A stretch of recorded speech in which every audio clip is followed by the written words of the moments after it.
Uh-huh. Hi, good evening, everyone. Thank you for joining us today. My name is Christine Guth. I'm with the El Dorado County Vegetation Management Program, and we want to welcome you to the Vegetation Management Defensible Space Town Hall webinar. It's great to see so many people on. So in a few moments, I'm going to be introducing you to the rest of our panel that is joining me today. But as there are many inspection-related activities ramping up within the county, including the Vegetation Management Ordinance, this town hall tonight will focus primarily on updating property owners and offer insights into the ongoing commitment that we have as a county and as our county partners in creating defensible space. So we'll begin by bringing you the latest from the county operation, as well as hearing from some of our agency partners regarding other programs in progress on the Western Slope. So tonight we're planning to go through our PowerPoint presentation, and a copy of this is available on our website. If you'd like to take a look at it, I will show you where it is. If you go to the County Vegetation Management website, you can download a copy of the Town Hall presentation and a sample copy of the Defensible Space Inspection Checklist that we'll be going over tonight. Okay. So we really appreciate you being here. We anticipate that our series of presentations will last about 40 minutes. And then following tonight's presentation, we are going to be doing some question and answer with you can ask questions about the county ordinance and from our respective fire departments. Okay. So with that, again, there's the website for our town hall meeting. The folks that will be doing presentations include myself, the Vegetation Management Program Manager for the county, Diamond Springs El Dorado Fire District, Casey Ransdell is the Fire Prevention Officer, CAL FIRE Cameron Park Fire Department, Sherry Murads, the Division Chief, as well as El Dorado Hills Fire Department and Rescue Fire Department. We have Ron Phillips, the Fire Marshal, Division Chief, doing a presentation. And then following the presentations, again, we'll have time for questions. So here's the outline of the presentation we're going to be talking about regarding the county ordinance. We're going to go over what defensible space is, why we're so interested in vegetation management. We're going to talk about how this program has evolved since last April when the ordinance first came into fruition, and talk about compliance and monitoring, which is probably the area that you are most interested in learning about. So what is defensible space? It's always good to start with a definition so we're all on the same page about what we're talking about. When we're talking about defensible space, we're really talking about the area around a structure that has combustible vegetation cleared, reduced, or replaced. And that space acts as a barrier between a structure and an advancing fire, but also between a structure fire and wildland. So that's where the defensible space is so important. And when we're talking about defensible space, we want to just ensure that we're saying that fuel should be maintained in a fire-safe condition year-round. This is a year-round program.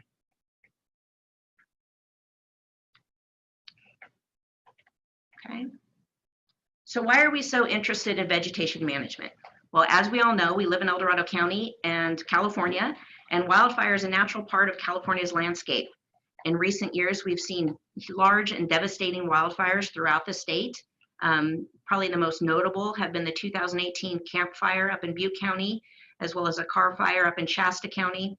And then down in Southern California, they've had their fair share of fires in recent years, including the Thomas Fire and the Tubbs Fire, which was also in Northern California. El Dorado County is not exempt from wildfire. We've had our share. Most recently, the Sand and King fires in 2014 were fortunately no lives lost, but we did have structure loss. And then the Angora Fire back in 2007 in the South Lake Tahoe Basin. So the vegetation management in this project has been an ongoing effort, and it's really been built upon the grassroots efforts and collective efforts that have been going on for a long time, in fact, decades statewide, but also locally. So we've got vegetation management projects that are currently going on, the Fire Adaptive 50 project. We've got utility work, shaded fuel break work, as well as public-private partnerships that are ongoing. We've got road brushing and trimming that occur on a regular basis. The Tahoe Basin has really, since the Angora Fire, has really been largely invested in doing fire prevention work up there. In our own neighborhoods, we have fire safe councils that have done a tremendous job helping homeowners get defensible space and have their homes prepared for wildfire. Even some of our homeowners associations have put ordinances in place or things in place to help homeowners in their local neighborhoods get prepared. We've also seen some of the new community ordinances out of the city of Placerville, and then some of the other long-term ordinances that have taken place in Cameron Park as well as El Dorado Hills. So this is all based on collective efforts that we have in place to help put El Dorado County in a fire-safe position.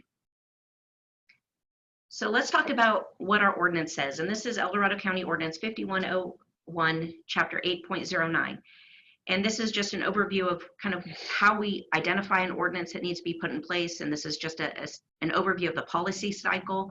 We look at some problems, we identify solutions, we adopt things, we implement it, and then we evaluate it, and we make changes to make it a stronger, better product. So the El Dorado County Ordinance, the overall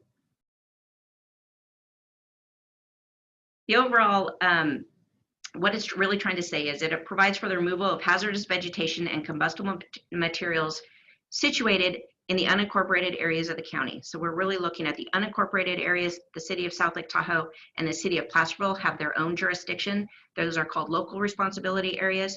So we're really looking about the state responsibility areas, which is the unincorporated areas. And it provides enforcement of existing state law, which is the Public Resources Code 4291. And that's been in place for several decades. So this ordinance helps give some accountability to homeowners to follow that law. And it builds again upon the grassroots efforts that have been done countywide. And the ultimate goal is to reduce the potential for wildfire, as well as to promote the safety and well-being of our community. A lot of people have questions about the ordinance and what it means and what it's telling them to do and what it isn't. So we always find that it's helpful to go through kind of what the ordinance is not doing. And the first thing it's not doing is it's not requiring a clear cutting or a moonscaping. So we want to kind of run out the gate telling you that we're not asking you to moonscape your yard. We live in El Dorado County for a reason. We like it up here. But the ordinance is not exactly, it's not saying that. It's asking us to maintain vegetation in a responsible manner. So it also doesn't address fences at this time. And the ordinance doesn't address clearing on public lands. So a lot of El Dorado County is public land, which is, U.S. Forest Service land. It can be Bureau of Reclamation or BLM land, and it doesn't apply to any kind of vegetation management on those public lands. It also doesn't address unimproved parcels or vacant lots, unless, of course, some of that clearance is required based on the good neighbor policy. And we'll talk a little bit more about what the good neighbor policy is in the ordinance and how that might apply to those unimproved parcels or vacant lots. Now, Cameron Park and El Dorado Hills is different there. They do have a vacant lot ordinance, and so you'll hear from our partners there to talk about that. The county ordinance also doesn't address roadways and easements, again, unless it's the parcel owner's responsibility and it falls under that 100 feet of defensible space that is required by the ordinance. And then again, just that it applies to the unincorporated areas of El Dorado County, not the city of Placerville or South Lake Tahoe. Okay, so how are we measuring our progress and how do we intend to move forward? Certainly we've been a little distracted with some of the coronavirus and COVID-19 that's been going on, and we're regrouping, but we want to do so in a responsible manner, and we recognize that that people at this time are kind of reevaluating what's going on. So we do recognize that, but we know that vegetation management is an ongoing and a long-term activity. This isn't something that's going to happen overnight. This is something that we're going to work towards together as a community, as a county, to get that defensible space, that vegetation management.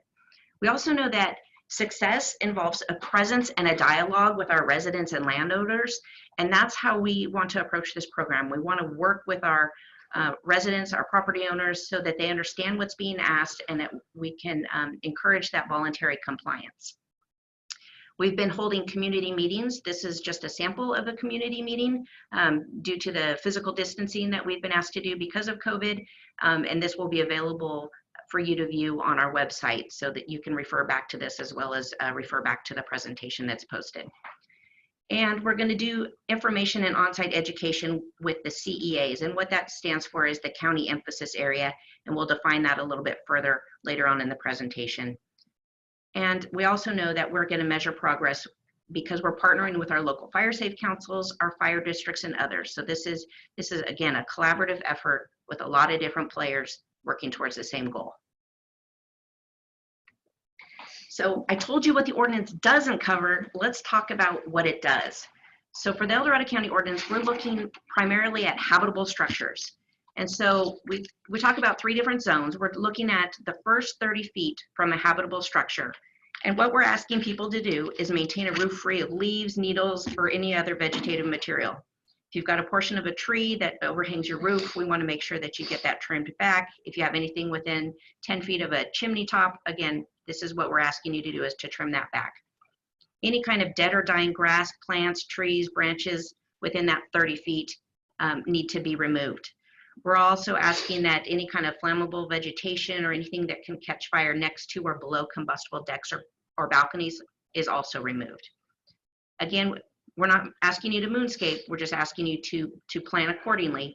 And we would ask you to remove any kind of, or separate live flammable ground cover or shrubs within that 30 feet. Now, I always like to ask people to be the defensible space inspector and tell us what you see. Sometimes it's a little bit easier to tell someone else what to do than it is to see kind of what we need to do on our own homes. So if you want to write a few things in the chat box, if you're the defensible space inspector, you go to this house, what do you see and what are you going to recommend that this property owner do? A couple of things they're going to see is, okay, there's a combustible deck. We need to make sure that anything off of that is removed. Yes, you see the dead plant next to the deck. The limb is over the roof, so that should definitely be removed or replanted or trimmed up. You've got some flammable items. You've got a bench there and a cushion that clearly isn't being used. You've got some live flammable shrubs that either need to be separated or removed. So these are some of the things that our defensible space inspector, when they go out and work with property owners, they're going to talk through this with them and do education. Okay, so that covers the first 30 feet. The next zone that we're looking at is that 30 to 100 feet from a habitable structure. We're asking you to cut grasses and forbs to a maximum height of 4 inches. And that if you have any exposed wood piles, they need to have a minimum of a 10-foot clearance down to the bare soil all around it. Any dead or dying woody surface aerials or fuels or aerial fuels should be removed. If you have any dead tree branches, those should be taken care of. Any loose surface litter, fallen trees, cones, twigs, while they do provide a mulch, you just want to make sure that you maintain them to a maximum of 3 inches. And then you want to thin vegetation to create horizontal spacing, and then remove any fuel ladders for vertical spacing. And just to give you an idea of what that means, this is a graphic from CAO Fire that describes vertical spacing as well as horizontal spacing. You just want to make sure that any kind of fuel ladders are removed, you're separating your trees, and that you're also accounting for slope when you're measuring out the distance between these fuels. Okay, again, it's your turn. You're the defensible space inspector. What do you see? I see they've got a lot of firewood for next season. I also see they've got a tarp, maybe a little too much firewood, a tarp that's flammable. So you have less than 10 feet of clearance on the exposed wood pile. Clusters of trees that could be thinned out. Those could really create a problem. Fuel ladders, any embers get in that, they could just go right up that tree. Loose surface litter that needs to be picked up. Oops. Okay, same thing here. As a defensible space inspector, you've got some construction debris, fuel ladders. Got some shrubs that are too close together that need to be separated. Okay. So what else do we need to do with this in our 100 feet of defensible space? So any kind of logs or stumps that are embedded in the soil should also be removed or isolated from other vegetation. I don't know about you, I live in Diamond Springs. I know when we've taken out some trees, we've got some of the oak branches start to grow again and they start to resprout all these new trees. So we definitely need to routinely maintain those and cut those down.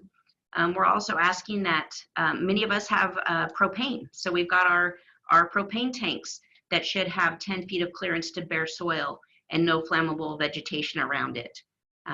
Couple of other things that we'll be looking at as our defensible space inspectors go out and visit folks is making sure that address numbers are clearly displayed and that there's screens on any chimney or stovepipe openings between 3/8 of an inch and 1/2 inch.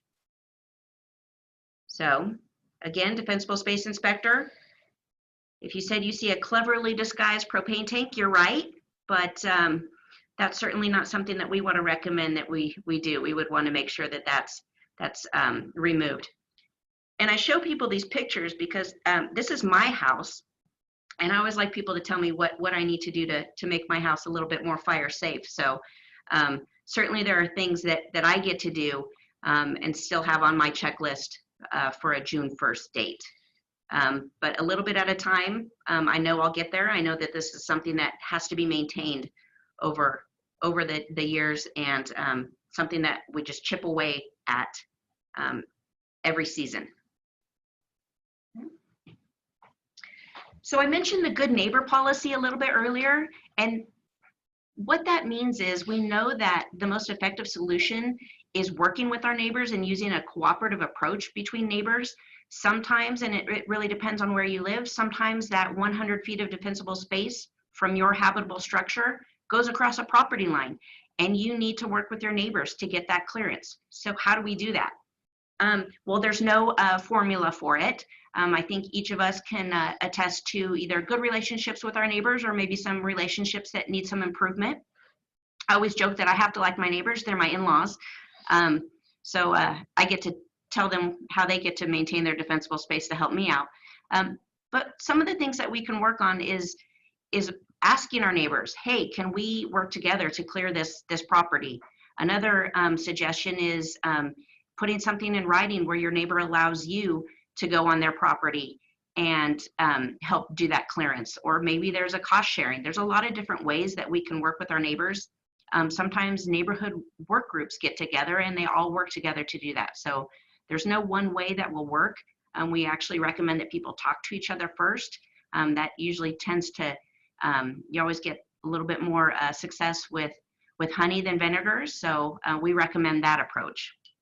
And we're going to tell you a little bit later of how you might find out who your neighbors are by working through our assessor's office, and I'll have that contact information for you. Okay, the 2020 defensible space inspections. First of all, if you've got your 100 feet, we want you to be proud of it and show us pictures of it. And you can even put out these little guys to encourage your neighbors to get that 100 feet of defensible space. But it's well worth it to promote it and to be proud of the work you've done to get that. So this year, and actually every year, defensible space inspections are conducted annually in El Dorado County. I don't know how many of you knew that, but CAO Fire every year does annual 4291, that's the Public Resources Code 4291 inspections countywide. They're out there meeting with folks, working on them with property owners to get defensible space. Local fire districts have defensible space inspections. The CSD in Cameron Park and El Dorado Hills have ordinances, that require defensible space. Again, homeowners, the Tahoe Basin requirements, the city of Placerville also put in a new ordinance. And what we're going to talk about a little bit more in detail is the El Dorado County and what we're calling it should be the county emphasis area. Apologize for that typo. So I will update that. And what does that mean? So the county emphasis area, or the CEA, is an area designated by the county for focused proactive inspections. So this is our first year going out and doing defensible space inspections. And we work collaboratively with CAO Fire to identify these areas, and we will do so on an annual basis. But there's a certain methodology and criteria that we use to identify these areas.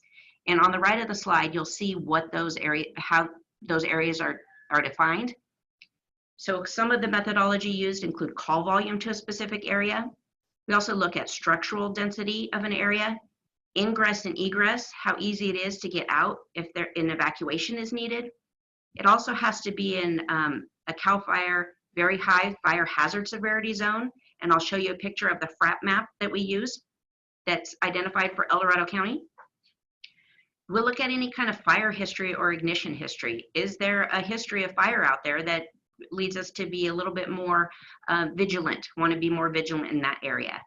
Additional information is prevailing weather patterns, topography, any kind of wildland urban interface, and then if we have any previous inspection data from those areas. So a combination of that information and criteria is used to define these areas. So there's the CAO Fire FRAP map, and it says 2007. They are in the process of being updated, but I would venture to guess that they will not change very much considering the topography and vegetation in El Dorado County hasn't changed very much over the course of 13 years. So we're looking at areas for our inspection areas, the CEAs in that very, very red area. This is a copy of the Defensible Space Inspection. This was modified from CAO Fire's LE100A, and this is what they generally use for the 4291 inspection. And we identified the areas that we were going to send this out, and we sent a copy of this checklist so that homeowners knew what we were going to be asking them to do and what they're being essentially evaluated on. This is also available on our website for you to review. Okay. So for 2020, the county is going to be focusing on 2 CEAs. The first is in the Garden Valley, Johntown Garden Park area.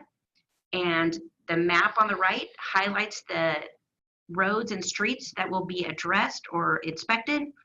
And on the left, you've got the list of all the streets and road names.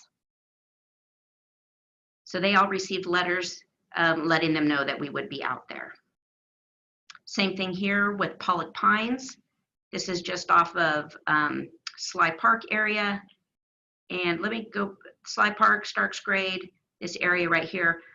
Pollock Pines was selected primarily because of all the vegetation management projects that are ongoing up in the Pollock Pines area, including the Fire Adapted 50. CAO Fire is doing some other clearance. So there's a lot of utility work currently going on there. So this is just to help complement the existing work that's going on there. And then I'm just going to go back here for a second to the Garden Valley area. This area was selected largely because of the lack of egress in the event that there's a fire. Folks may be asked to shelter in place. So if we can have defensible space, that helps with that. Okay. I always tell people it's best to be the first round because you get help influence the process, because we need to learn as much from the folks that we're doing inspections. As we're developing this program, we learn as much from you as you're going to learn from us for defensible space. So anything that it's always good to be that first group going through, because you can help, again, influence that process going forward. And we're open to feedback. So just want to share that. So today through 2020, this is what we're doing ongoing. We've got community education. County staff are working with fire safe councils, CAO Fire, local fire districts to do ongoing community education. Back in February of 2020, notification letters were sent to the county emphasis areas. And again, that sample checklist was included in that. The compliance inspections will begin June 1st and beyond. And there's 3 different bullet points there I want to draw attention to. The first is the county emphasis areas. And so that's the areas that the county will be focused on. The target hazard areas, the TRA, are the areas that CAO Fire will be doing their 4291 inspections throughout the county. And then the wildfire risk areas, which we'll talk a little bit more about those in detail, are the areas that our local fire districts will be doing inspections on. So a lot of people want to ensure that we know that their neighbor has not been compliant in their defensible space. So we are developing a process to receive those complaints. And so that should be available effective June 1st online for those complaints to come in, and they will be reviewed and assessed through a single point of contact and through the fire district's and the county moving forward on how to address those. So for the defensible space inspections, the enforcement official per the ordinance is the chief administrative officer or the designee, and then investigative official refers to CAO Fire, a fire chief of any district in the county or their designee. After an inspection is conducted, a notice of a defensible space inspection report will be left with the property owner so they know what areas, whether or not they've passed the inspection or if there are areas that need to be corrected, and as well as a date for reinspection. And then multiple failed inspections will result in a hazard abatement notice. Again, our focus is voluntary compliance and education and working with our property owners. So that's an area that when we go into the hazard abatement notice and enforcement, that's what this ordinance allows us to do. We would like to actually move towards the proactive approach versus the enforcement approach, but it is in place should we need to go that route.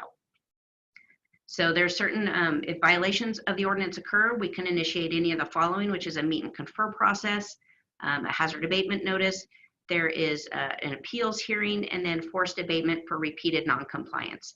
Again, we know all of you are interested in promoting, doing that voluntary compliance, so we don't even need to go further into that, right?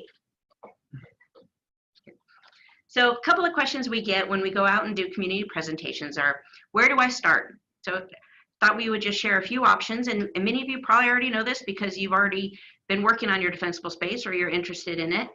One of the first things, easiest thing to do is to start with your habitable structure and work your way out. Start with what you can control and work your way out. So clearing pine needles or leaves from roofs and gutters is a great start. That'll help with that initial zone. Limbing up trees that are close, clearing out some of those smaller trees to eliminate those fuel ladders. Chipping and masticating. We often refer to the Fire Safe Council because they've had such a successful chipping program. They actually received so many applications for this year's chipping program that they're no longer accepting applications.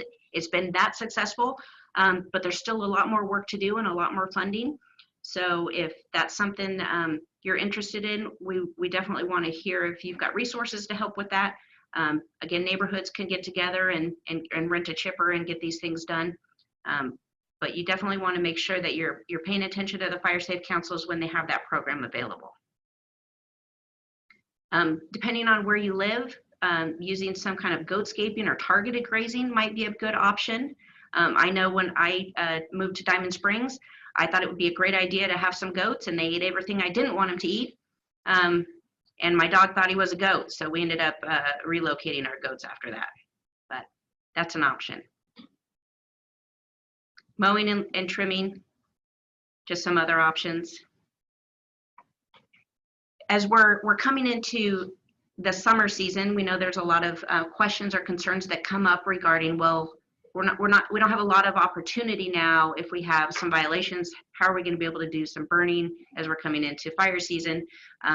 So certainly that's something that we want to make sure that folks are doing on an annual basis, so we're not bumping up to this June and fire season timeline. But certainly if you are during burn piles, you want to make sure you're following air quality management district rules and you're checking in on those burn days.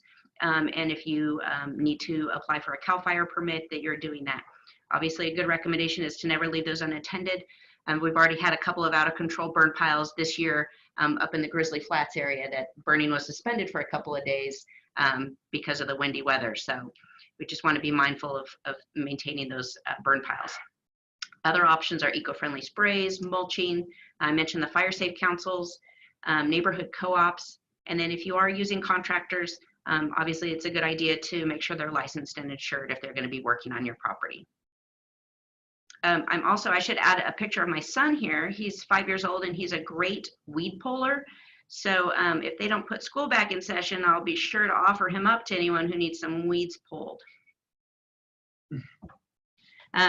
Equipment use reminders, again, just make sure you're mowing and using spark-free spark arresters, excuse me, thank you, spark arresters on your equipment, and mow anytime early in the morning. Okay, there's the air quality management burn information. Frequently asked questions, and we talked about a couple of these things. These are some of the questions that we get asked, and maybe you've got some questions as for our question and answer, but I will touch on a few of these. How do I get my neighbor to comply with the ordinance? What if my neighbor is a local or state agency? One of those things we just ask that you try and reach out and talk with your neighbor, communicate with them, and try and figure out a solution between the two of you. How do you figure out who your neighbor is? The El Dorado County Assessor's Office is not able to put that information online, but if you call them or visit in person, they are able to provide the information of parcel owners, and you can reach out through a letter. Vacant parcels, again, that would apply primarily to the CSDs in Cameron Park and El Dorado Hills. Doesn't fall under the county ordinance unless it's part of the Good Neighbor policy. Another question we get is, can the county enter my property at any time? Certainly the county, if your property is open and the county, if you don't have a gate or anything in the county can go in, just like a delivery person would, they have, or wherever the public can see, the county would be able to do that. Our preference is to work with property owners and to meet them there and to make sure that we're working together in doing the inspection so that there's education that occurs at the same time. So that's the preference. What resources are available? Again, you want to make sure that when the chipping program becomes available, you're aware of that. So you want to keep an eye out on the fire safe councils, and then maybe look out to your road associations, any kind of group that you're a part of. There may be some resources available that way. And then another question we get is, what is the county doing to clear roads? Certainly the county is in the same position where they have responsibility to do some things, and they're prioritizing like everyone else. So we recognize that this is an interesting time. Again, we're looking towards working through this process together with that voluntary compliance. So there's our contact information. You're welcome to call us and leave a message. We return every phone call, and or email us, and we're happy to respond to your questions via email. So with that, I'm going to go ahead and turn it over to Casey Ransdale. She's a fire prevention officer with Diamond Springs, El Dorado. Good evening, everyone. Thanks for having me. So up here we've got the wildfire risk areas that Diamond Springs El Dorado Fire Protection District is going to be working on in the 2020 year. Of course, we're partnering with the county and their ordinance 5150. Below you can find some of our contact information, and we'll have that again later in the presentation. So first off, we're just going to talk time frames. We're planning on notifying the wildfire risk areas that we are focusing on in Diamond Springs. So we've got 3 of those, and we're going to go deeper into that. Just so we know, my slide says investigations. That's what the county ordinance reads out, but that is essentially just an inspection process. So we're just looking to come out and educate you guys on what defensible space is, and honestly get on your property and have that face-to-face with you guys. So it makes a lot more sense. A lot of this is a lot of gray and a lot of language that's hard to interpret. So we want to be able to come out there and really help you guys make it applicable to your property. So again, the initial investigation, we want to start doing these come after June 1st. The main goal is educating and just creating reasonable time frames for you guys as property owners. We understand this can be a little overwhelming, but we want to help you triage through the situation and make it more fire safe. So we're just going to work together to communicate, and any questions that you have, happy to work through that with you. The second process to all this is, after those first time frames are established, we're going to come out and do an evaluation of the efforts that were made, and then what has to be done to finish off or accomplish getting defensible space there. So our first wildfire risk area is the Kingvale Road area. There's a couple different reasons why we chose these 3 particular areas. We did a risk analysis on it, and Kingvale particularly has 15 parcels that we're going to be coming out to. All these parcels roughly are 5 acres plus. So with the county ordinance, we're really focusing on those habitable parcels and what we can do within that first 100 feet of the structures that are on these parcels.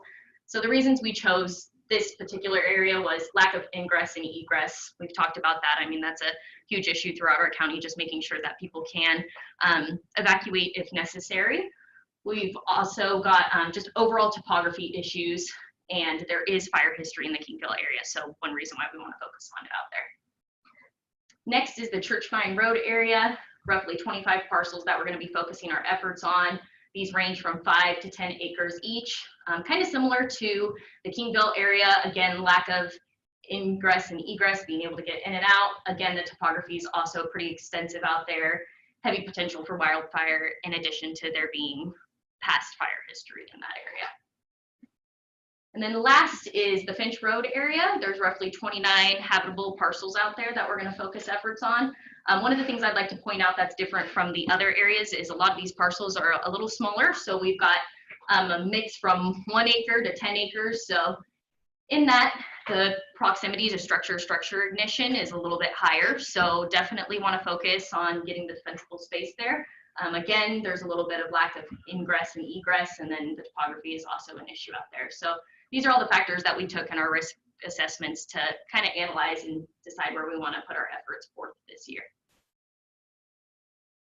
And then our objectives and goals, really we just want to come out and educate you guys and be of assistance as much as possible. That is what we want. We want to gain compliance with you guys.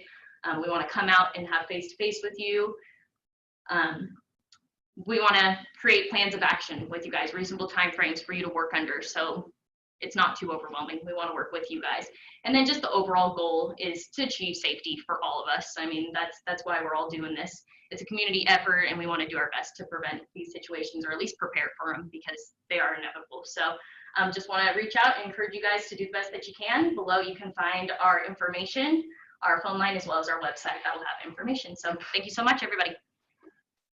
Okay, our next presentation is from CAL FIRE Cameron Park Fire Department, and it's Division Chief Sherry Morantz. Good evening, everyone. I just want to give you a brief update on the Cameron Park Weed Abatement Program.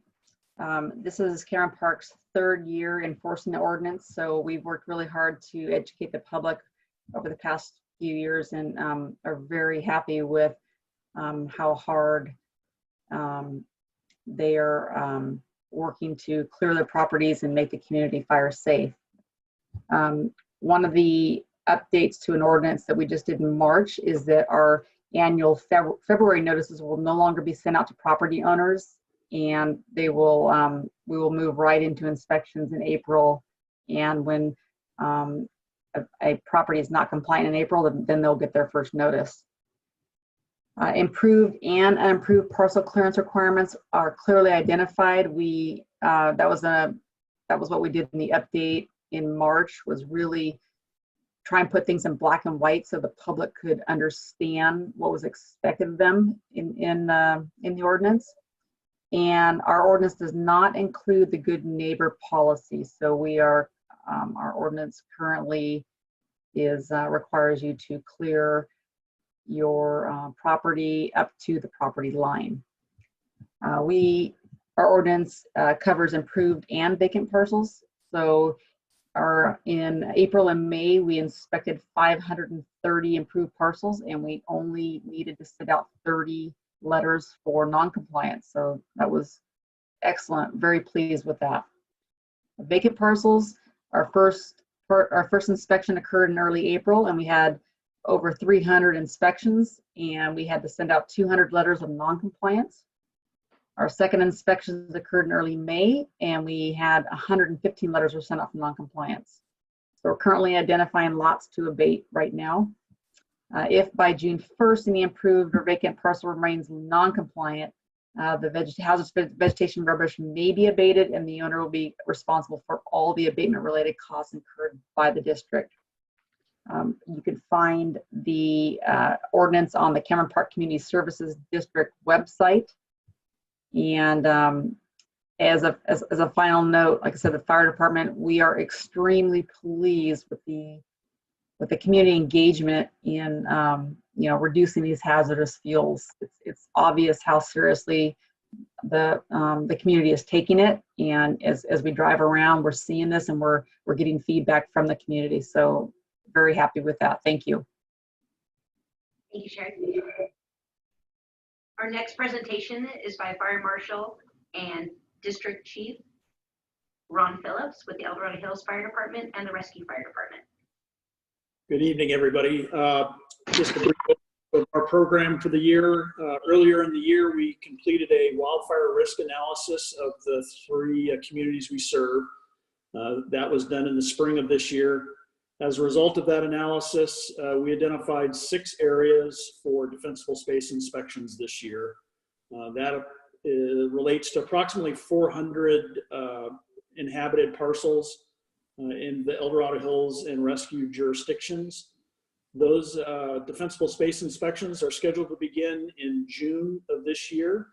Prior to the inspections, we will be sending out notices to the individual property owners, making them aware of the inspection. Those notices are scheduled to go out in late May. We are encouraging, once the property owners receive the notice, if they'd like to schedule a time and appointment for us to do that inspection with them, we would encourage you to call us at either the phone number listed below, or you can also schedule that through our website, which the website information is also described below. You can change, there we go. So let's talk real quickly about those 6 wildfire risk areas that we're going to look at this year. 2 of them are in the Latrobe area, actually 3 of them.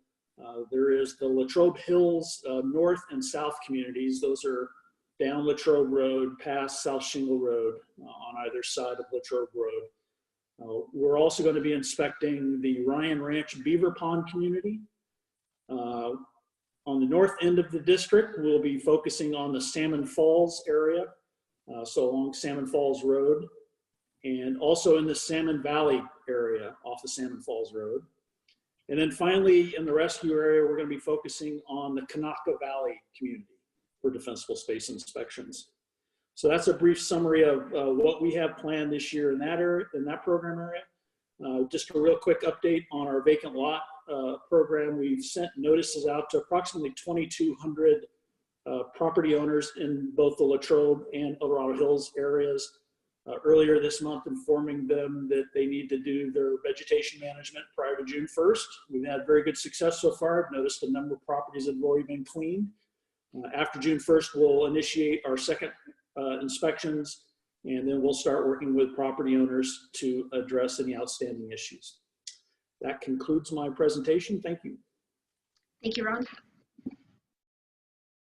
Well, thank you all very much. Those are our presentations for you, and we're going to open it up to questions from you all. So if you're on Zoom, and you may have already been taking advantage of the chat window and sending out questions, we're going to go through those.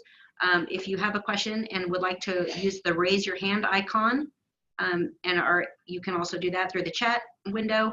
You can also, if you're joining the meeting by phone, press 9 to indicate you want to make a comment, and we'll go ahead and reach out to you. But we'll go ahead and go through the questions that have come in so far.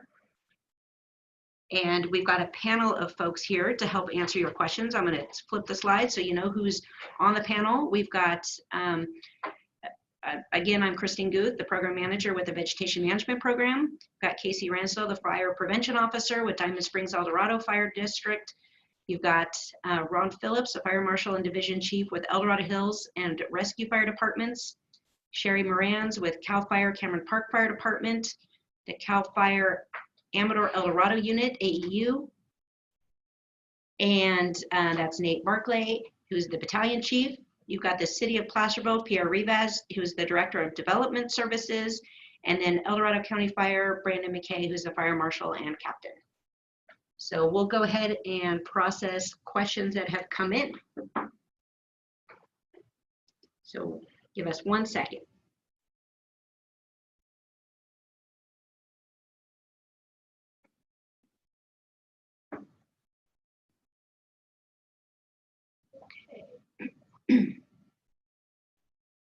Okay, I'm reading through the chat.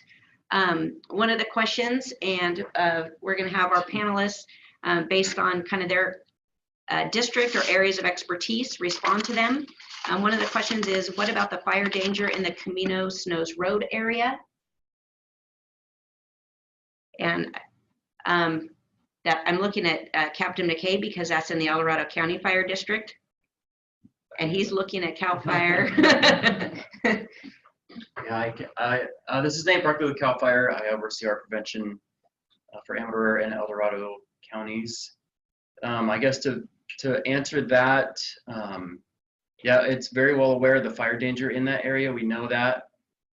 Luckily, like Christine said earlier, we are doing some vegetation management projects along Sly Park Road and Sly Park Lake in conjunction with the county CA areas to start at a starting point. Again, when this ordinance started coming about from the Board of Supervisors in the county, it's identified that there's multiple places in the county that are at risk for sure, and we have to start somewhere. So your comment about the fire danger up there is not, it's heard and we understand it. We just have to start somewhere. But I think using this collaborative force with the county and all the fire districts paired up with us, it's a start, and we'll hopefully see this throughout the whole county as time warrants. Thank you, Nate. And we're going to take a caller's question. That's cool. Do I do that? I think you do that. Go ahead. Okay, Pam from PG&E, you're up.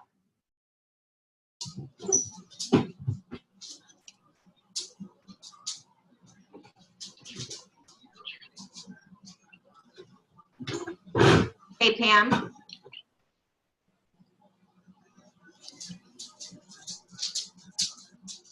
Okay, we'll go to the next caller.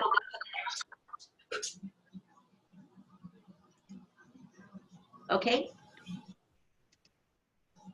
It's Lana and Kevin Atkinson. We'll go ahead and take your question now, please. You're unmuted. You'll just need to make sure you're not muted on your end.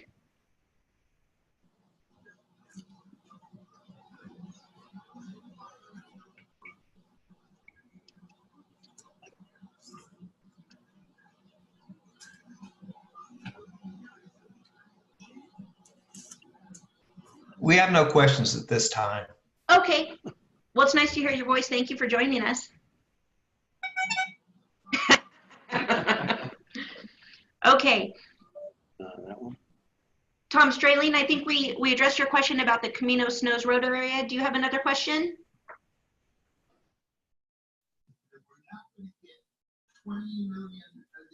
Tests in 6 months. No. And I pay your charity, if you rent, you pay my charity. Okay. We're going to go back to the chat. For the PBS NewsHour, the ever skeptical Cole Solomon, now with some. Okay. This is an announcement from Sherry Hawk. She's with the Gold Ridge Forest Fire Safe Council, and she asked that I announce that the Gold Ridge Forest is still going forward with their chipping program, and that a paper form, they must submit a paper form by May 20th, which can be picked up at the POA office. So that is still available. So that's different than what I had shared about all the other Fire Safe Council chipping program. So if you're in the Gold Ridge Forest area, please reach out to Sherry Hawk and pick up a paper application at the POA.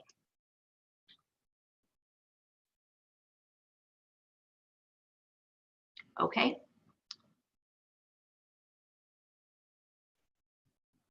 There's a question regarding the good neighbor policy.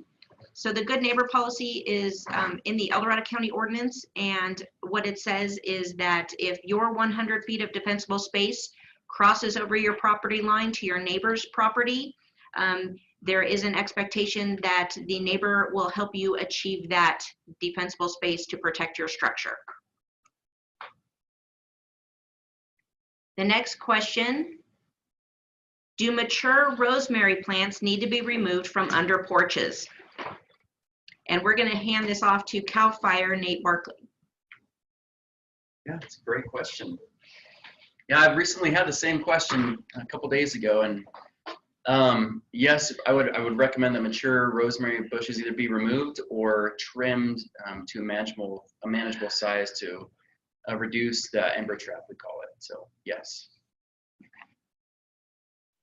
The next question is, if one side of my wood pile is up against a tree, does it have to be moved away? Can firewood be stacked on wooden pallets? So I'm going to ask Captain McKay to answer that question. Yes, I think that's acceptable. That's acceptable to Yes. be stacked on wooden pallets? Yes. And then the other part of the question, does a wood pile, if it's up against a tree, does it need to be moved away? Yes, it'd be nice to have that separation. Okay. So the recommendation is to separate the wood pile from the tree at least by 10 feet. And it would be acceptable to stack the firewood on a wooden pallet. Just make sure you've got that 10 feet of clearance all around it and away from the structure.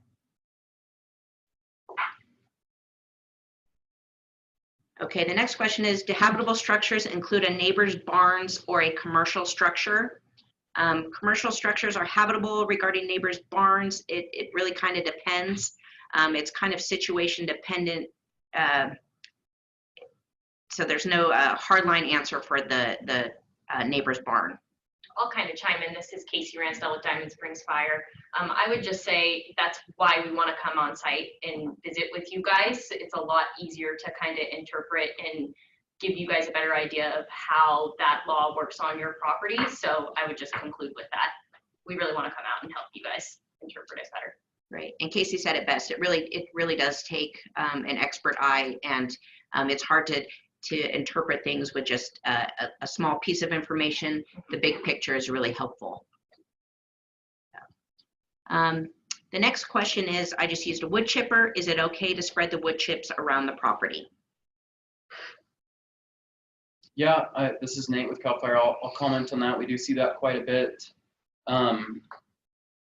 Again, like Casey said, it's important for us to see that in person. There are areas where spreading wood chips for erosion control is important. However, we are seeing some changes to 4291, and the 0 to 5 foot you guys will start to see in the next few years roll out. And then we're looking to get rid of those that flammable fuel from 0 to 5 feet. So if you cannot use the wood chips within that 0 to 5 foot, that would be our recommendation. Again, anything to reduce an area for those embers to land in, and wood chips are very susceptible to ember cast and ignition. So again, it's situational dependent, but I would recommend not using wood chips within 0 to 5 feet of any structure. Thank you. So we're going to go back to the phone. Matt Simonson, it looks like you're up next. You have, you just disappeared. Oh, there you are. Your line is now open, Matt.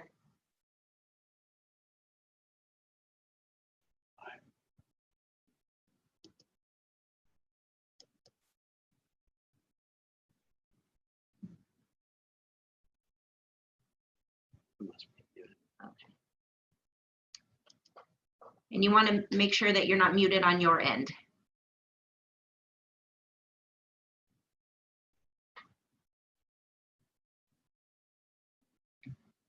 Okay, Matt, you also put something in the chat, so maybe this is what your question is, and I think maybe Casey answered this.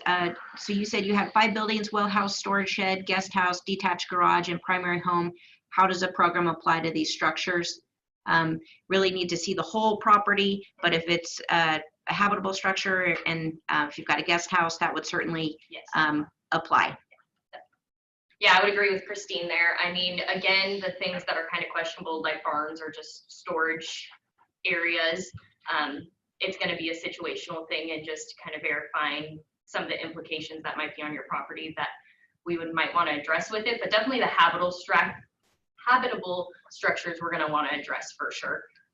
So that being your granny flat or secondary house and your initial house will definitely apply to the ordinance.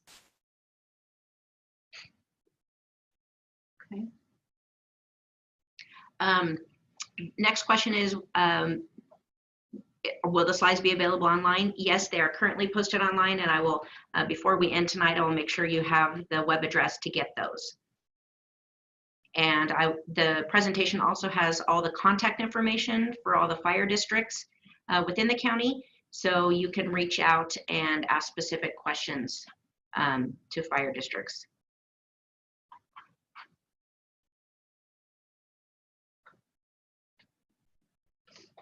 Okay, Ron,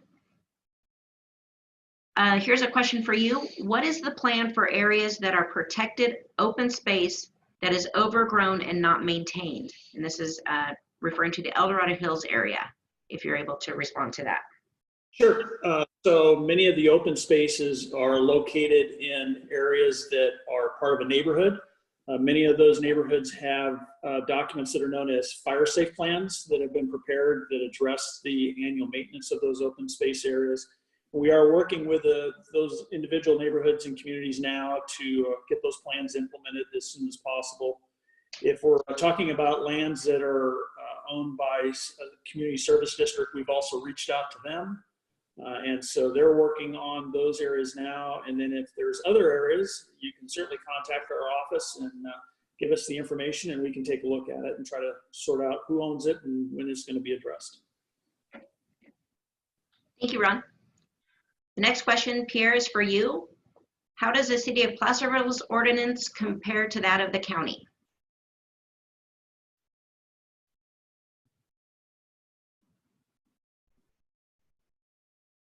Basically, the City of Placerville's ordinance was modeled after the county. So the county developed their ordinance first, and we examined it very closely. There's very little differences between the two ordinances. Some of the implementation timelines are a little bit different.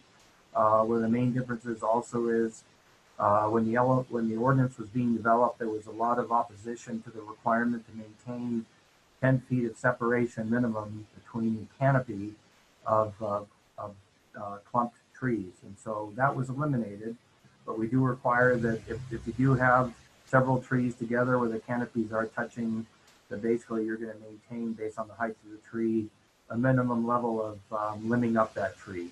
So if the trees are smaller, say 20 feet or less in height, you're probably looking at a 6 foot limbing of the tree. If the trees are higher than 20 feet, then you're looking at least a 10 foot limbing up the trees. And then you're looking at a more serious look at making sure we don't have any ladder fire fuels below those trees. And other than that, the ordinances are very, very much similar. We do implement the ordinance a little bit differently. And if there's any questions in regard to that, I'll be happy to answer any questions as far as how we're implementing the ordinance. Thank you, Pierre. Our next question is a clarification. Rick Dodge, you said that you chatted that I had mentioned 3 areas for inspection, but only showed 2. That was my error. The county's identified 2 county emphasis areas, and that's the one in Garden Valley and then the one up in Pollock Pines. So my apologies for that confusion.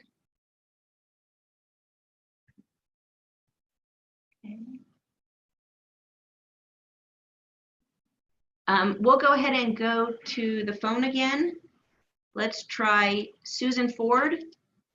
Your line is now open if you have a question for us. Oh, I couldn't hit it. I didn't get it in time. Can you hear me? We can Hello? hear you. Yep, we got you. Yeah, I just had a question in Serrano and El Dorado Hills, Serrano. Are we expected to have everything cleared before June 1st, or can we have somebody come out and inspect our yard and tell us what needs to be done and then get it done? Well, I like your willingness to do that, Ron. Yes, Susan, this is Ron Phillips from El Dorado Hills. You can certainly call us and we'll be happy to come out and assist you with some guidance on what you should look at doing. All right, so we don't have to have a hard line of June 1st to have it done then? Well, we can certainly do that inspection as early as next week and come out and offer that guidance. June 1st is the goal that we're trying to get to. Certainly, if it's going to take longer, we'll continue to work with you to get the issues resolved. All right, great. So we just call that 933-6623 number? Correct. All right, thank you very much. You're welcome. Thank you, Ron. Okay, the next question is for Nate at CAL FIRE. When will we have more evaluator education to certify others in our communities? And Nate, if you can speak a little bit to that, that would be appreciated. Yeah, and I'm assuming you're posing your question for the evaluator training that we typically do with the fire safe councils. If you reach out to your local fire safe council, they should have been given some dates. We're still working on the specifics of it with COVID, but we do have some on the books, and that should be out to you shortly. Thank you, Nate.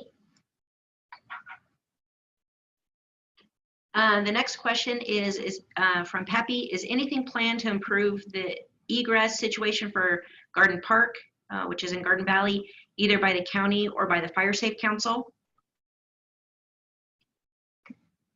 This is Casey from Diamond Springs Fire. Unfortunately, we don't really have a representative from that area specifically.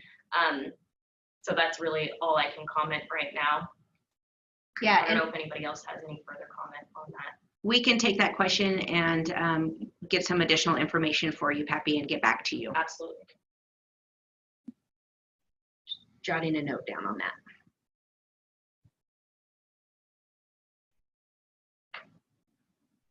A couple other questions. The recording should be available. We're hoping it's going to be available in its full format.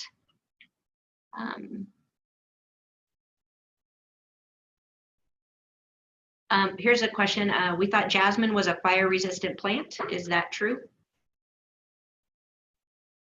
Jasmine? Jasmine? Anyone? I will look that up. We're going to look that one up. We know. Yeah, I'm not a- I mean, if it's, yeah, I'm not a botanist or anything, so I'm not quite sure on that. If it's well irrigated, I think it's probably okay, but I don't know of anything flammability wise with it. That's an issue, but you give us a half a second. Okay, we're looking that up. We think if you keep it well watered, that's going to help your chances of it being fire resistant.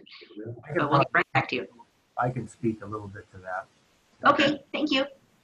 Yeah, I mean, most of my expertise is in native plants and vegetation, but I am somewhat familiar with that plant. It has a very low oil content, so it's unlike some of the native chaparrals that have extremely high oils and are very, very flammable. What was stated is as long as the plant is kept moist, in other words, it's not dried out and dying, it is a much lower flammability than a lot of our native vegetation does. Thank you, Pierre. Welcome. There was a question from Glenn. Can you influence the Forest Service to reduce vegetation close to my house? Unfortunately, we don't have a representative from the Forest Service here. We would ask that you reach out to the Forest Service and see if there's some kind of agreement you guys could work on, or some kind of something you could do to discuss your individual situation. That would be our recommendation. And the neighbor cross could potentially help. I don't know, maybe or not really. Well, it's public land, so it's a Yeah, little different. It's a little different. Yeah. Lots of good questions. We're going to go back to the phone. Dawn Wilberg, your line is open. And you'll need to make sure you're not muted on your end. There you go. Okay. We were wondering, the property behind our house, we were told was a green belt, but now we're finding out that it belongs to the developer behind us. And we don't really know how to get in touch with whoever it is that owns the property, but we need to clear 100 feet back, and the trees that need to be removed are on their property. So how do we go about figuring this out? We've called everywhere. Christine, this is Oh, go ahead. in regards to the Wilberg's question, I was actually made aware of that concern yesterday, and actually went out and visited the site yesterday, and I've already notified the developer to begin addressing that concern. Okay, so can I further ask that question? Will they be removing just the dead trees, or are they going to kind of clear it out? And what happens to all the wildlife that's back there? Sure. They actually, as I mentioned before, are one of the communities that has what's known as a fire safe plan. They had a forester develop a fuel management and vegetation management treatment plan for that open space area. I don't recall the specifics of the prescription. I do, as I do recall that some of the facts, such as removing of dead trees and the clearing of grasses near homes, was addressed in that. But as far as removing of live trees, I don't recall specifically what the plan said on that. But if you'd like to call my office, we can certainly discuss further. Okay, thank you so much. You're welcome. Okay. Our next question, Mike, this is a clarification question. I had mentioned Gold Ridge Forest POA. POA stands for Property Owners Association, so my apologies for that acronym use.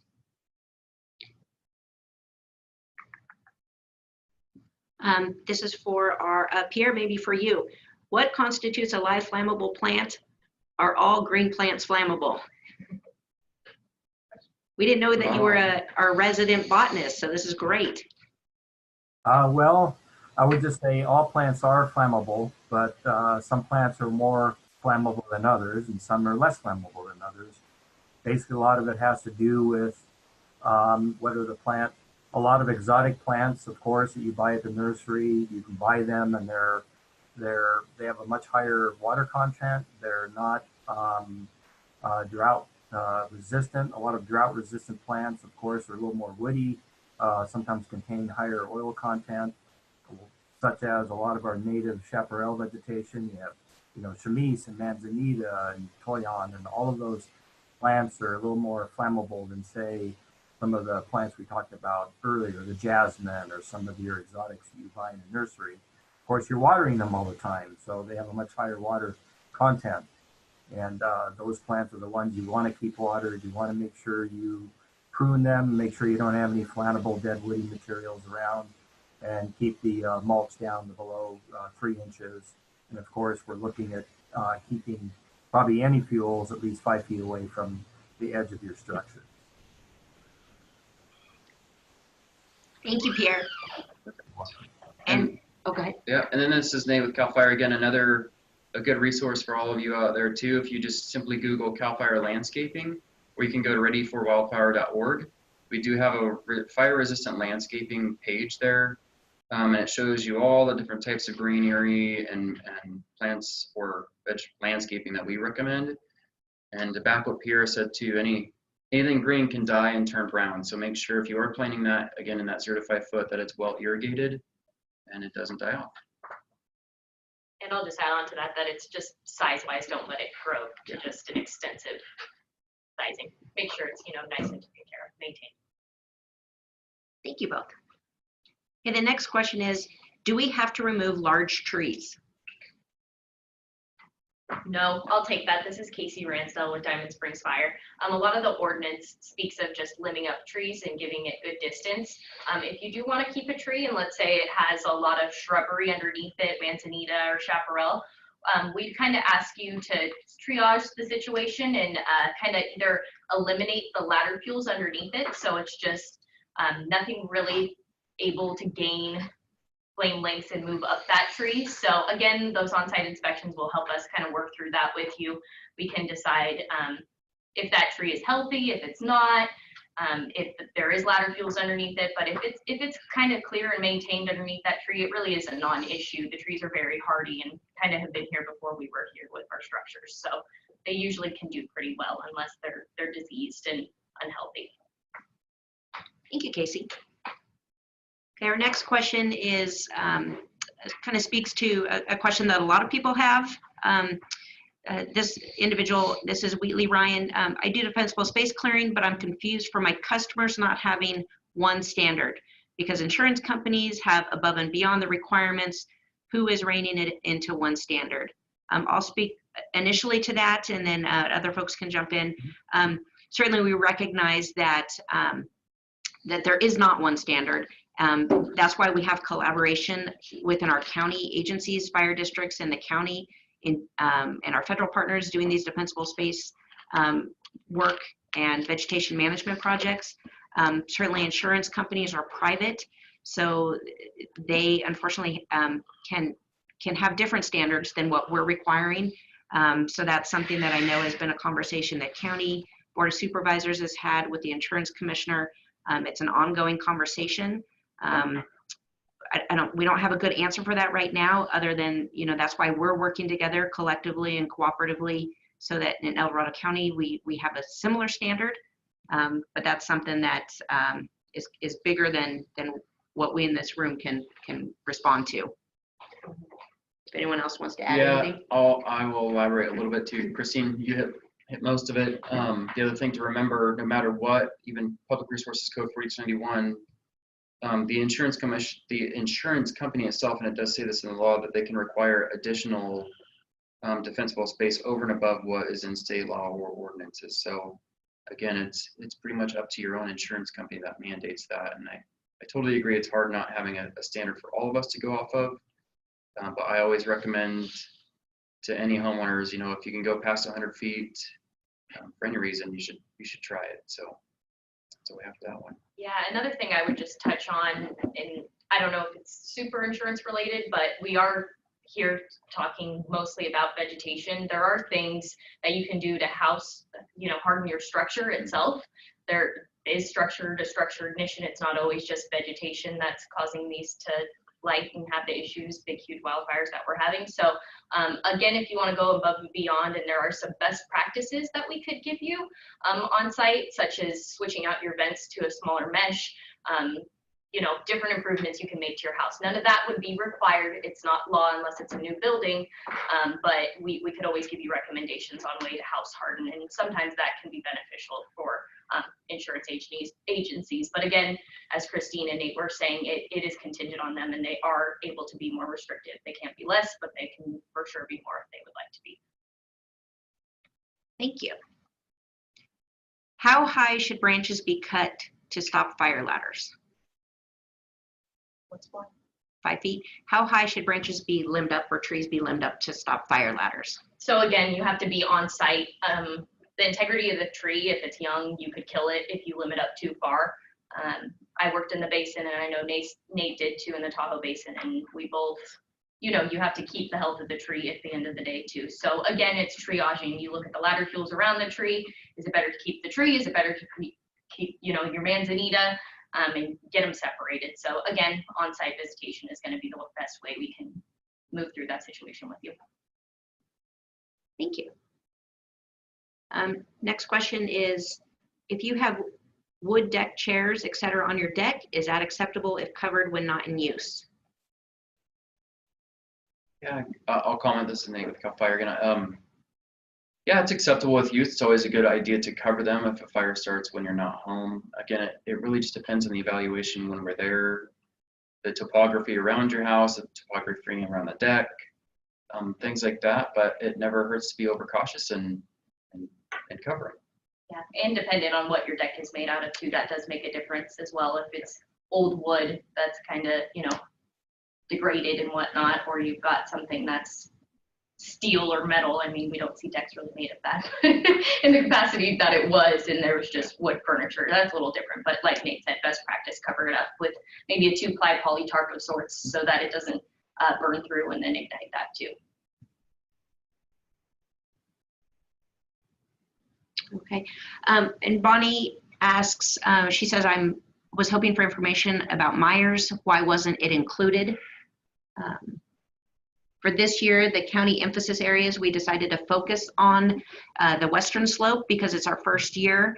And then there's also a lot of work that's already ongoing in the Tahoe Basin. Lots of grants, lots of funding that came out of Angora and a lot of the different resource groups. So that's why Myers was not included this year. That's not to say it won't be included in a future year, but just with the first year and through this learning process, we're focusing on the west slope. Yeah, and if you have any questions directly to your area in Myers too, you can always reach out to the Lake Valley Fire Protection District. They do have a robust program there. Again, everybody in the basin works. They have a lot of different regulations too, the TRPA up there, but reach out to them to answer any of your questions as well, and you can request an inspection through them.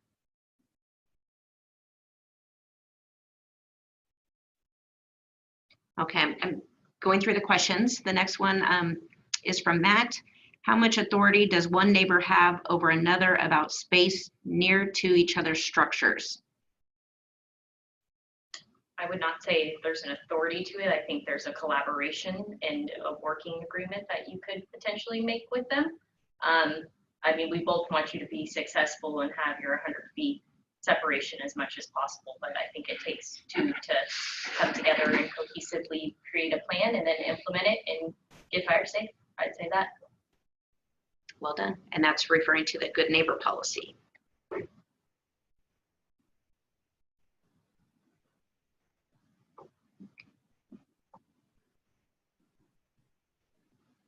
I'm going through some of these, sorry. There's, you guys keep asking questions and I'm not moving through them fast enough.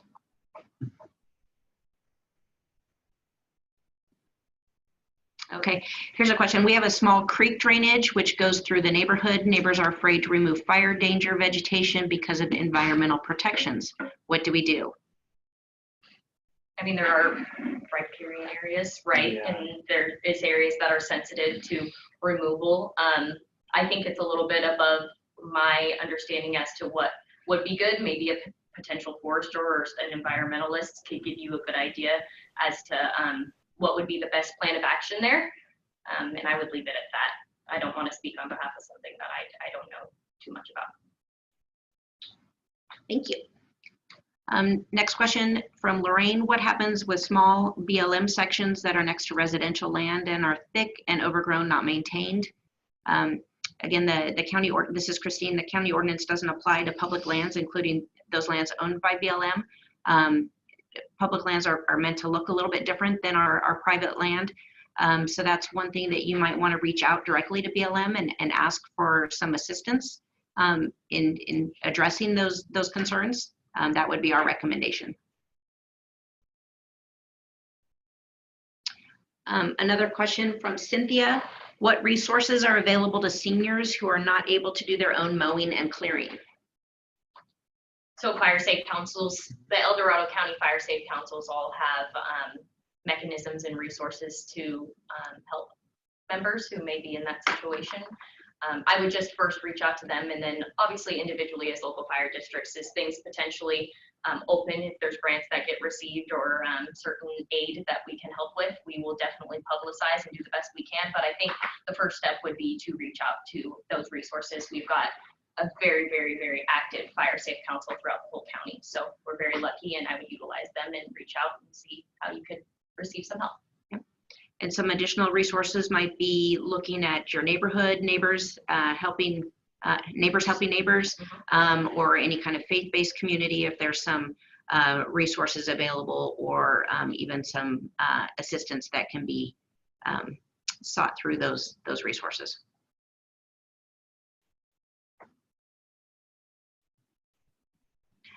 Here's a good question. Are those of us dealing with very contentious neighbor situations? How does a good neighbor policy not be used as simply another means to place complaints and cause multiple inspections and problems? Russ, we want your answer for that. Russ is the one that asked the question. That's a great question. I think the most success has been proven through neighbors working together, but you are going to run into some of those contentious situations. And I think if you've done your best, we are going to put a complaint process in place, and those complaints will be reviewed by the group of staff here, the panel. And so I think we would just address those as independent issues and how we work through those. I don't think there's a formula answer for that, but just again, encourage folks to try and work together first. But it obviously it can lead to another way to cause problems, but we'll work through that as we get them.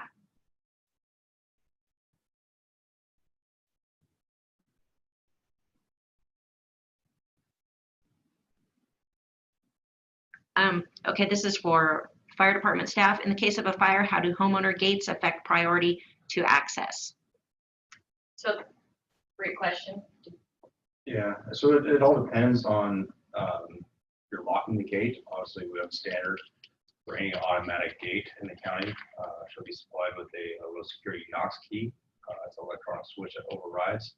allows all fire department, EMS, and law enforcement personnel to enter into that property with a specialized key.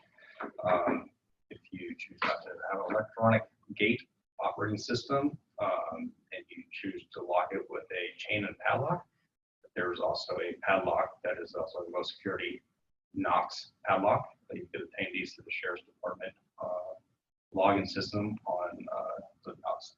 Yeah, it's not www.knoxbox.com.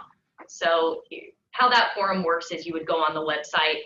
It would then ask you what the jurisdiction is that serves you, and then you could purchase that key. There is a whole system behind it where it notifies the fire department themselves to then be able to approve it. And then we will help you come and either lock that padlock, because there is a low security key that we are the only ones that are able to close it up and make sure that it's good to go. But it would definitely behoove residents in any application, if you do have an automatic gate or a gate that is only personally used with a personal padlock, a Knox just helps us, even in the event of a medical aid or wildfire, just to be able to access you guys. So Important thing to have. yes, yes. Pierre, this is for you. Will the city of Placerville rely on the 4291 form for inspections and enforcement? Can residents of the city request an inspection to determine if their property is in compliance with the ordinance? Yes, staff will do its best to make accommodations, to meet with the property owner and review what needs to be done on the site to provide for adequate defensible state. Thank you. You're welcome. Okay. There's a specific question regarding the Pollock Pines County emphasis area. When will Retreat Lane be inspected? And that's in Pollock Pines. And at this time, we don't have that information. But Mark, we would like you to reach out to us on our email, and so we can let you know when that is going to happen as best we can. I can say for sure anytime after June 1st.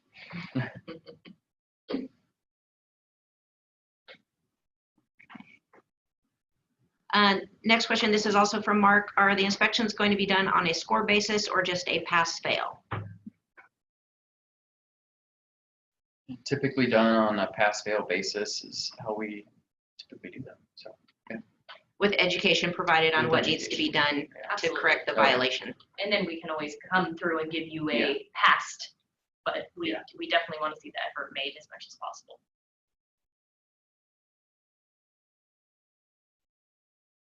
Okay.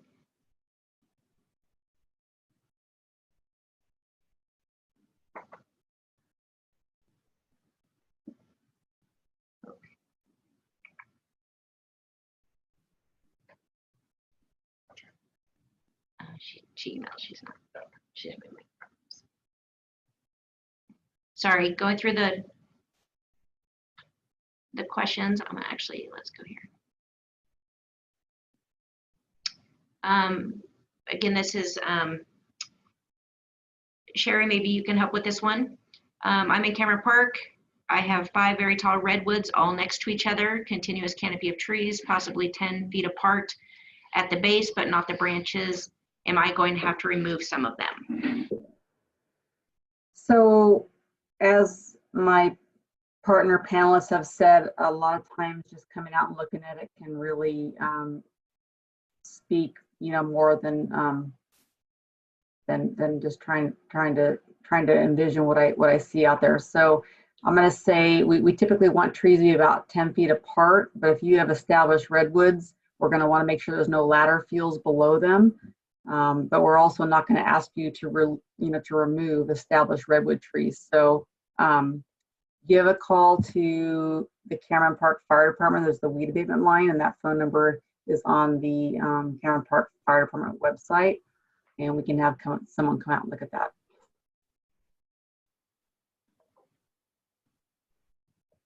Oops. Not on here. Sorry. We'll add that one. Okay. Looks like we're making through most of the questions. Or they've been answered in another, through another question. So We've got about 6 minutes left. If there is another question that we haven't answered just yet and you'd like to put it into the chat for us. A new hand. Or we've got a new hand, John S. We're going to go ahead and open up your mic, John. You're going to need to unmute on your end. There you go.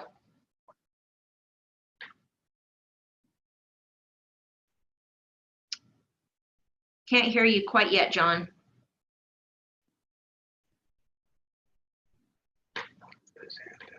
Okay. Looks like we got a few more chat questions that popped up. How far should tree limbs be from our roof? 10 feet. This is Casey Ransdell, but I would say a minimum, right, thing? 10 feet. Yes. A minimum of 10 feet. Bill, is it Draper? We've got a question for you. You can unmute on your end. There you go. Yes, many of us are on private roads, multiple parcels on private roads. And I was under the impression that the county ordinance required safe ingress and egress. So what do the individual landowners that are on the road have to do?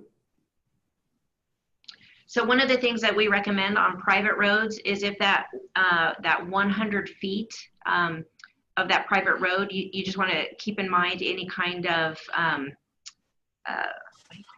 easements. You want to be mindful of the easements. So if you've got a road association on a private road, that might be something that you address with your road association. But the 100 feet would apply to any structures and how close they are to that private road. And I think in a future— No structures, larger parcels, so there is no structures within 100 feet of the road, but they still have to maintain safe ingress and egress, don't they? Yes, if it's a private road, so I'm gonna, I think there's, the fire prevention officers are working on a kind of a standard, what they recommend for height and width, but I don't think that's fully been fleshed out. So that's not something that I think is gonna be looked at this year. Yeah, Title 14 says, I mean, that's really applicable to newer construction, but ingress and egress, 15-foot vertical clearance is really ideally what we want. We want to be able to have you guys get out as well as us be able to bring in engines to your area in the event that something is occurring. So it's one of those sticky wickets. We'd like to be able to give you a blanket answer, but it's hard. That's a difficult one. So I would just say the best that they can do, or if you can work to collaborate with those people to get some type of clearance there, I would advise do your best to work together. Thank you. Thank you. Thank you, Bill. Okay, it looks like Matt has a question. I have masonry exterior walls. Does this affect the protocols for how close shrubs are? No. No, simple answer. Good job on the home hardening with the masonry, the sided walls, but again, the new changes coming in the assembly bills that were passed, and that 0 to 5 foot is going to require the non-flammable vegetation regardless of siding type. But again, I like that you have the non-combustible siding. Yeah, that's great. Okay, and our last question comes from George Nichols. There's a lot with a lot of downed trees. That's a fire hazard or a community problem. So I think it really depends on where you're located on the lot, whether that's if you're in the Cameron Park area or the El Dorado Hills area, or if that lot and those downed trees are relative to any kind of structures, habitable structures. It's really going to depend on what's going to apply there. Yeah, are we talking just an unincorporated, like a blank parcel, unimproved parcel? Is that what the question referred to? I don't know. And just for clarification. Okay. I don't know. Okay. Sorry. Yeah, in some situations, if the trees are pretty much completely gone, like they've been there for decades and they're laid down, I mean, they're really kind of a non-issue as long as there isn't a bunch of brush around them. But again, on-site visitation for that is really going to help us be able to.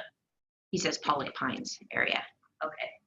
Yeah, well, and a lot of that, when we talk about the ordinance here too, a lot of that will depend on how close as a good neighbor, the habitable structure is that open lot. So it very well could, in Pollock Pines with the smaller lots in some areas of Pollock, Absolutely. it could affect it. So again, like Casey said with Diamond Springs, it just depends on the site visit to really get your question answered.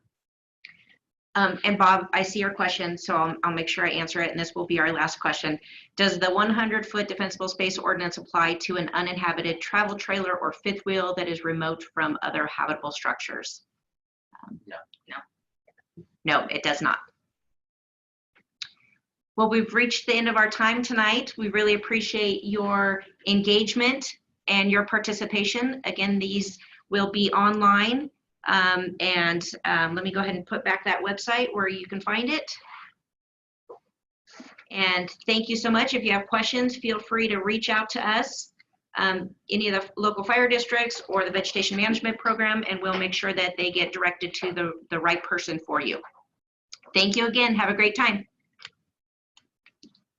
for the rest of the evening.